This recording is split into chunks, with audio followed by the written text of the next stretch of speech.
and also what prevents them from being sticky. Okay, so there's 6 principles that we talked about in making ideas stick. Can anybody tell me what they are? Simple. Success is the acronym. So the first one is simple. What's the next one? Emotional. Emotional is one of them. It started with a U. Using the core. It's good. So it's simple. I have to look it up now. It's early, that's right. Simple, simplicity, unexpectedness, concreteness, credibility, emotions, and stories. So those are the 6 ideas. Can you just say it one more time for those of us that were out Run there? through it again. Simplicity, Yeah. unexpectedness, concreteness, credibility, emotions, and stories.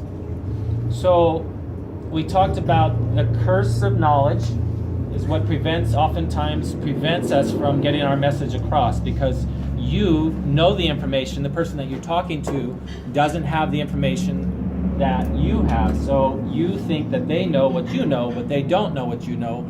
And so we call that the curse of knowledge. So today we're going to talk about simple. It's the first principle, and it's the most important principle I think, of the whole book. And the reason is because we talked about this last week. When you think about simple, think about core. Not simple being dumbing down your communications or your interactions with people, but what is the core of your business? What is the message that you're trying to get across, the core of your message? For me, this was the most important aspect of the book. When I got this, it was like an aha moment. So I'll try to convey what that is today and help you guys get this, because it's really important.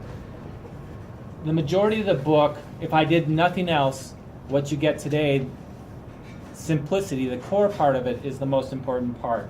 And so the rest of the book just goes upon the rest of the principles, but this is the most important one. So every time that an Army soldier makes, every move that an Army soldier makes is preceded by a staggering amount of planning, which can be traced back to an original order of the President of the United States.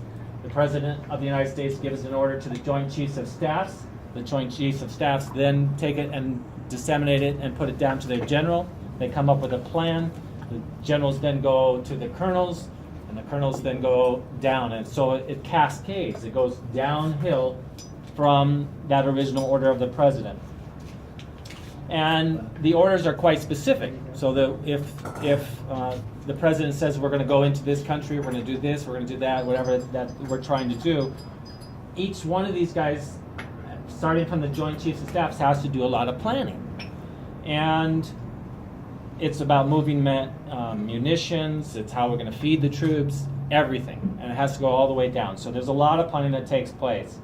And the orders snowball until they accumulate enough specificity to guide the actions of the individual foot soldiers that are out there. There's only one problem with that, though, and that is that no plan survives contact with the enemy. So you can make the best plans for war that you want to do or going into some kind of operation, but the enemy has a say in what happens, okay? And also there's other conditions. It might be the weather. It might be something that the enemy does that's unexpected. It could be that a key asset is destroyed, or the enemy responds in a way that you didn't anticipate. So plans are useful, but they're only useful in the sense that it shows that planning actually took place. Because they just don't work on the battlefield. The best laid plans, you know what they say. So in 1980s, the Army adapted its planning process, inventing a concept called commander's intent. So say that with me, commander's intent. How is that important to your business? It's very important. Commander's intent. Commander's intent is a crisp, plain talk statement that appears on the top of every order, specifying the plan's goal and the desired end state of operation. So an example. The generals would say, at the highest levels, they'll say, we want to break the will of the enemy in the southeast region. It's very abstract. Then at the tactical level, colonels and captains, they'll say, my intent is to have 3rd Battalion on Hill 3405 to have the hill cleared of all enemy with only ineffective remnants remaining, so that we can protect the flank of 3rd Brigade as they pass through the lines. The commander's intent never specifies so much detail that it risks being rendered obsolete by other events. So you can lose the ability to execute the original plan, but the captains and the colonels and the people in the field actually know what the intent is. They know what the intent of our business is. They know what the core of the business is. So that if there's a soldier on Hill 3405 and everybody else is wiped out, he better be doing something to further that plan. So we don't make our details so minute and so exact, because contact with the enemy is going to go ahead and take it down. It never survives. And that could be in our sales force, in our business associates, in our regular day-to-day interactions in our business. In contact with the sales force, with the enemy, with the client, it's not going to work. They have a say in the matter. So commander's intent manages to align the behaviors of the soldiers at all levels without requiring play-by-play actions and instructions from their leaders. When people know the desired destination, they are free to improvise as needed in arriving there. So the soldiers know the intent, but they don't have to have specific details as to what needs to be done. If the captain is taken out, the rest of the group, the platoon, the squad, still knows what the intent is and what they need to do. So the Army recommends that officers arrive at the commander's intent by asking 2 questions. If we do nothing else during tomorrow's mission, we must blank. The single most important thing that we must do tomorrow is blank. So they get to the core, and that's the important word. Commander's intent is the core. So when we think simple, we're thinking, what is the core of my message? What is it that I need to get across? So no plan survives contact with the enemy. No plan survives contact with the customer. No lesson plan survives contact with teenagers. So it's hard to make ideas sticky in a noisy, unpredictable, chaotic environment. If we are to succeed, the first step is this: be simple, not dumbing down or sound bites. You don't have to speak in monosyllables to be simple. What we mean by simple is finding the core of your idea. So let's talk about finding the core of the idea. I'm going to use as an example Southwest Airlines. Anybody ever flown on Southwest Airlines? Okay. Southwest Airline enjoys something that a lot of other airlines, most other airlines don't enjoy, and that's profitability. They've been doing it for over 30 years, and they've been profitable for over those 30 years that they've been doing it. And the greatest single factor for their success is their dogged focus on reducing costs. Southwest has a commander's intent, a core that helps guide it. I'm going to read this next part. Herb Kelleher, the longest-serving CEO of Southwest, once told someone, "I can teach you the secret to running this airline in 30 seconds. That is, we are the low-fare airline. Once you understand that fact, you can make any decision about this company's future as well as I can. Here's an example," he said. "Tracy from marketing comes into your office. She says her survey indicates that passengers might enjoy a light entree on the Houston to Las Vegas flight. All we offer is peanuts, and she thinks a nice chicken Caesar salad would be popular. What do you say?" No. The person stammered for a moment, so Kelleher responded, "You say, Tracy, will adding the chicken Caesar salad make us the low airfare airline from Houston to Las Vegas? Because if it doesn't help us become the unchallenged low-fare airline, we're not serving any damn chicken salad." Kelleher's commander's intent is, we are the low-fare airline. This simple idea is sufficiently useful in that it has guided the actions of Southwest employees for 30 years. But that's not the only part of the story, because they are the low-fare airline, but they also have in 1996, they got 124,000 applications for 5,000 job openings. Now, working for a penny pincher is not supposed to be fun, but it is. So when you think about the commander's intent, if you've ever flown Southwest Airlines, oftentimes you'll have the stewardesses coming on, or the stewards, and they'll be making jokes as they're talking about what's going on. Is that okay? Yep. Yeah, it's okay because it doesn't affect the bottom line, right? It still allows them. But if one of them were to have a birthday party, is it okay to throw confetti? No, because that costs money. Probably not, because somebody has to come back and clean it up. So it doesn't make them. So they have the commander's intent. The people know this is okay because it's not going to affect the bottom line. It's going to make us keep us the low fare airline. That's the commander's intent. Okay, so now I want to talk about burying the lead. Have you ever heard that term before? Yes. Burying the lead? Okay, good. So news reporters are taught to start their stories with the most important information. That's called the lead. So when you read a newspaper article or a story, the first few minutes of it, the first paragraph should be the most important aspect. So that if you don't read any more of that story, you know what's most important. And the reason that they did that is originally back in the time of the Civil War, they had to telegraph their stories into the papers. And oftentimes they would get bumped because the military needed to use it, or the enemy would cut the lines. And so they had to get their point across very quickly.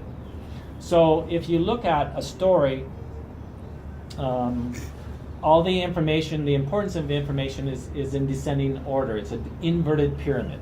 The important stuff is up at the top, and the less important stuff is down at the bottom, so that if in a newspaper, in the case of a newspaper, if they need to lop off a story because there's a new story that came in and they need to put something else in, they know that they can just go ahead and cut off that last paragraph.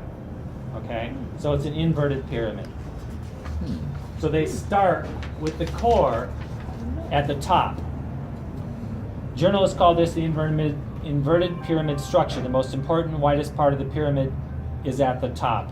No matter what the reader's attention span, the inverted pyramid maximizes the information that they can glean. However, there's a common mistake that reporters make, that they get so steeped in the details that they fail to see the message's core, what the readers will find important or interesting. This problem of losing direction or missing the central story is so common that journalists have given it its own name called burying the lead. So burying the lead occurs when journalists let the most important element of a story slip too far down into the story structure. And why does that happen? Because when you're writing, oftentimes you get lost in the details. So the writers that are really good, to say, if they only have 2 hours to spend on a story, on writing a story, they'll spend the first hour and 45 minutes figuring out what is the core of the story, because that's what leads. So finding the core and writing the lead both involved forced prioritization. That's what we need to think about when we're looking at our core. It's not about, you can't have 5 North Stars. You can't have 5 most important things. You have to find the most important thing of your business.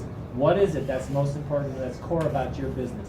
What is it that's core about your message that you need to get across? And you want to lead with that. So there's a saying, if you say 3 things, you don't say anything.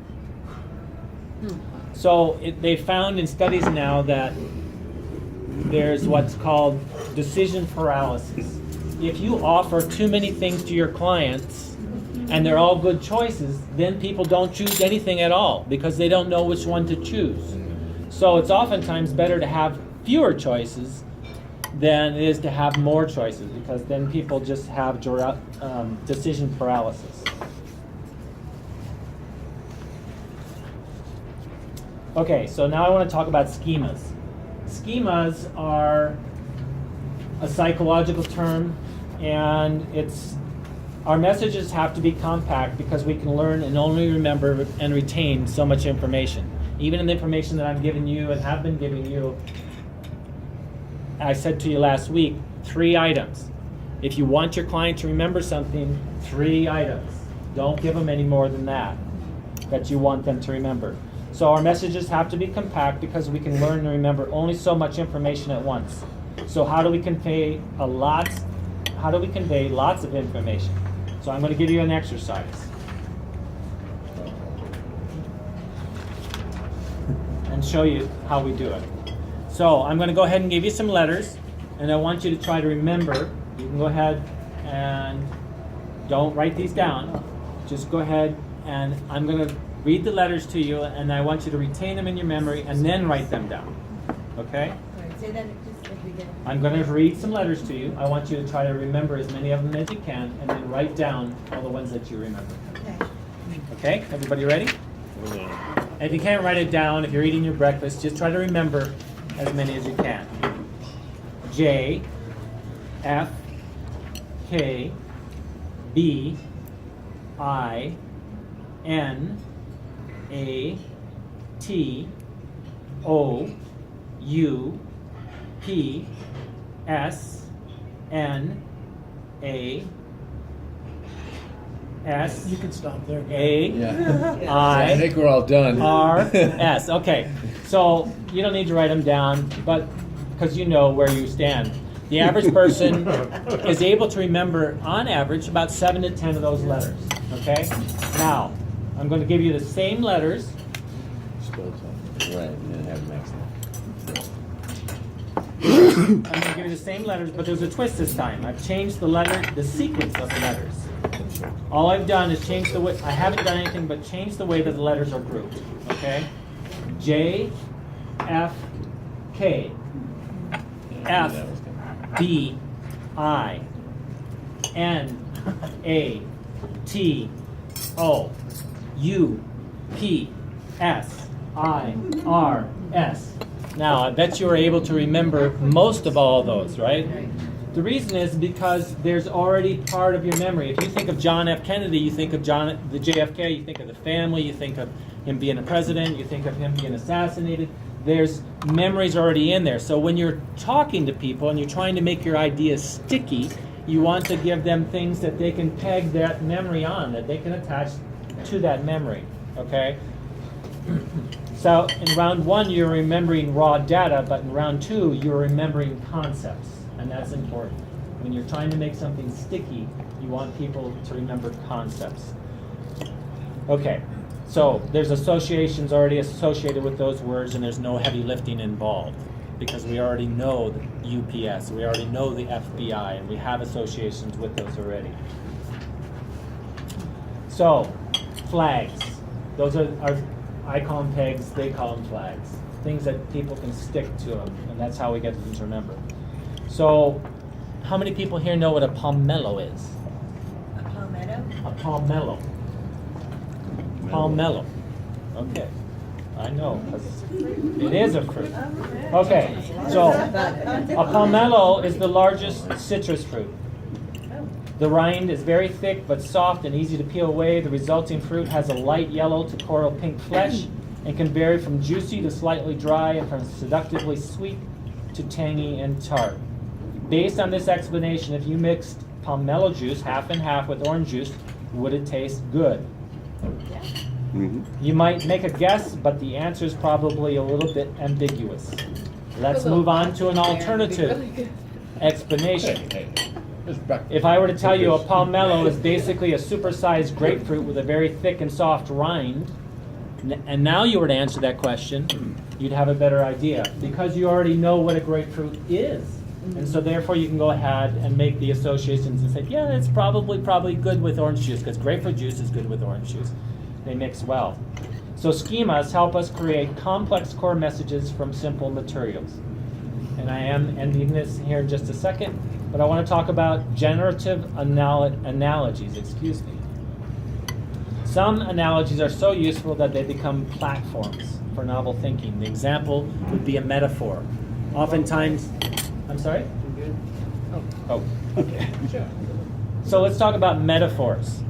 A metaphor like computer and the brain. The brain is a metaphor. Computers are used as a metaphor for the brain, correct? Psychologists are able to talk about memory, about different things, aspects of it, so we know that. But good metaphors are generative, meaning that they create or generate new perceptions, explanations, and inventions. So many sticky ideas are actually generative metaphors in disguise. So we're going to talk about, this is the last part of it, we're going to talk about Disney. Disney talks about its doesn't call its employees, they call them cast members. If you've ever been to Disneyland, whether you're a garbage man, or whether you're one of the actors, or whether you're putting somebody on rides, you're called a cast member. Cast members don't interview for a job, they audition for a role. When you're walking around the park, they are on stage. People visiting Disney are guests, not customers, and jobs are performances, uniforms are costumes. So the whole idea for somebody working at Disney is that I'm on stage. I'm acting. So if you're some of the most highly trained people at Disney can be the garbage man picking up the garbage because people see them and they know to come and ask them questions. So it's about having that metaphor. And I want to just take that and talk about maybe Subway for a second. Subway calls their employees sandwich artists. Now, that's really kind of a misnomer because really when you go in there, you don't just have some, if you think about what an artist does, they create, they're expressive, they can do whatever they want. But if I go into Subway and they don't put 8 pieces of meat on my sandwich, I'm not going to be happy, right? So they don't have that artistic license, so it really doesn't stick.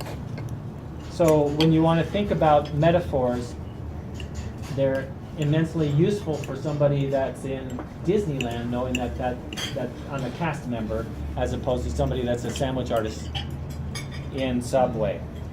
So when you think about getting your point across, we talked about last week proverbs, right? Short, sweet, powerful, and yet have a lot to them that you have to unpack. You can spend a lot of time. So proverbs are the holy grail of simplicity.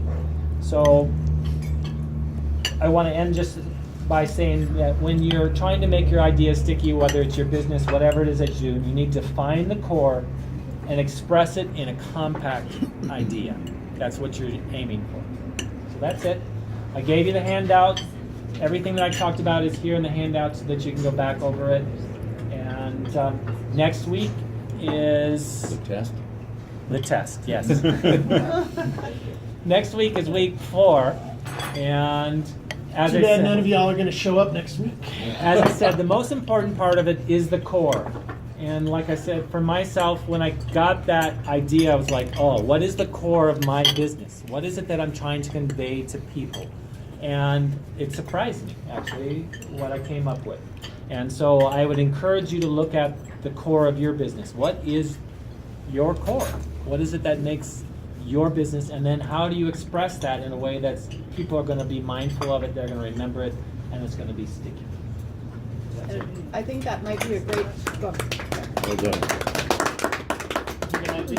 I think it might be a great idea for us all to maybe think about that, and during our 1-minute commercials next week, come up with what our core is and how we can try to do something to make it stick in all of everybody else's mind. Because that's basically what our 1-minute commercial is about. Right, and Carol did a great job last week because I was able to tell that story again. Mhm. And it was awesome because it was good, it was like a feel good. I thought about that story all week as well. Right? Really? Yeah. Thank you for It was passing that good, on. yeah. So that is awesome, and that is a perfect example of what we need to do. All we need to do is try to break it down and figure it out for ourselves. Yeah, I know, yeah. But